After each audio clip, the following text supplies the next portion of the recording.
I am continuing my reading. What I'm doing in this series is to read through the entire standard works of the Church of Jesus Christ of Latter-day Saints. This consists of the Bible, the Book of Mormon, the Doctrine and Covenants, and the Pearl of Great Price. I am reading in a chronological order of events, not according to publication or volume, so I will be skipping around a bit as I move along. We are continuing with Ezekiel. Now we've been reading 24 and 25. Those were in the 9th year.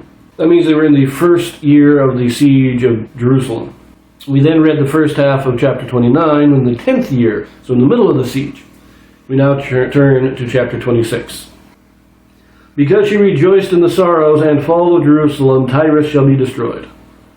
And it came to pass in the 11th year, in the first day of the month, that the word of the Lord came unto me, saying, Son of man, because that Tyrus hath said against Jerusalem, Aha, she is broken, that was the gates of the people. She is turned unto me, I shall be replenished, now she is laid waste.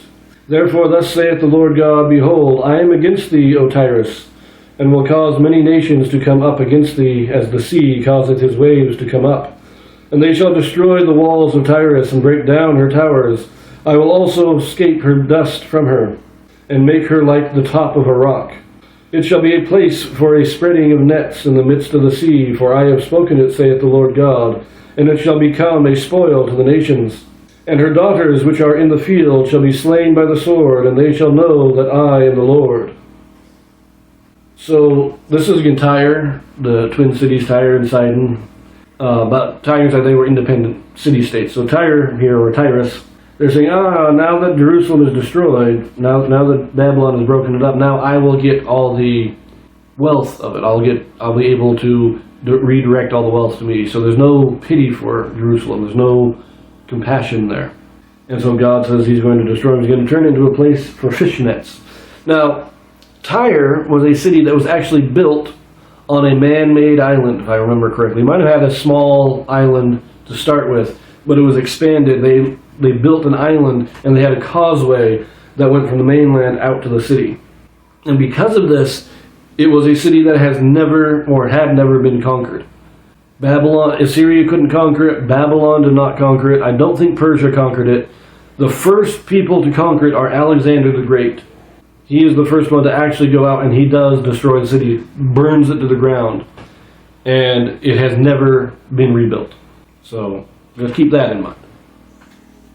Verse 7. For thus saith the Lord God, Behold, I will bring upon Tyrus Nebuchadnezzar king of Babylon, a king of kings from the north, with horses and with chariots and with horsemen and companies and much people.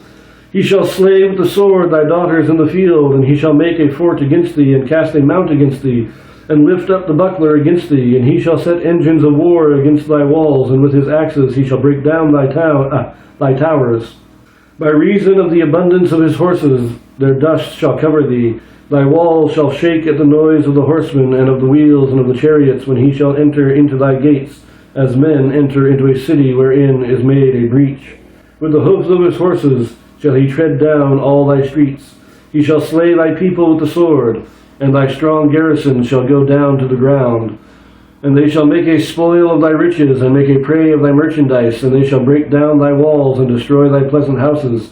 And they shall lay thy stones, and thy timber, and thy dust in the midst of the water.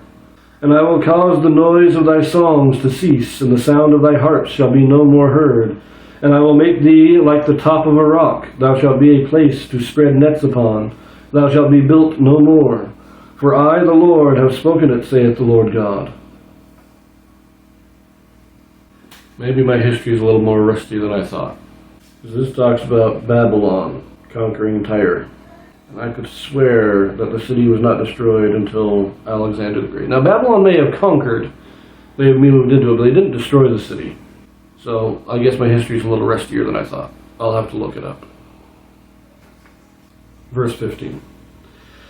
Thus saith the Lord God to Tyrus, Shall not the isles shake at the sound of thy fall, when the wounded cry, when the slaughter is made in the midst of thee? Then all the princes of the sea shall come down from their thrones, and lay away their robes, and put off their broidered garments.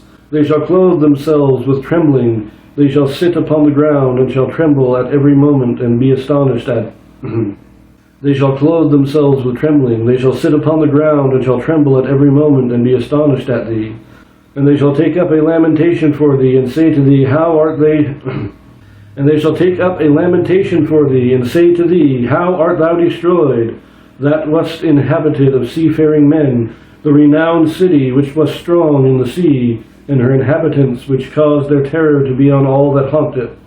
Now shall the isles tremble in the day of thy fall. Yea, the isles that are in the sea shall be troubled at thy departure.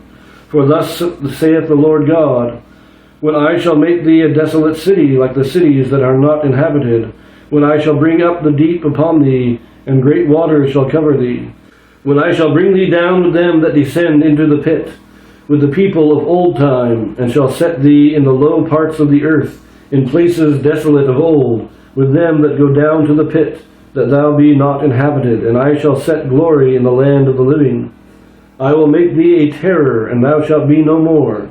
Though thou be sought for, yet shalt thou never be found again, saith the Lord God.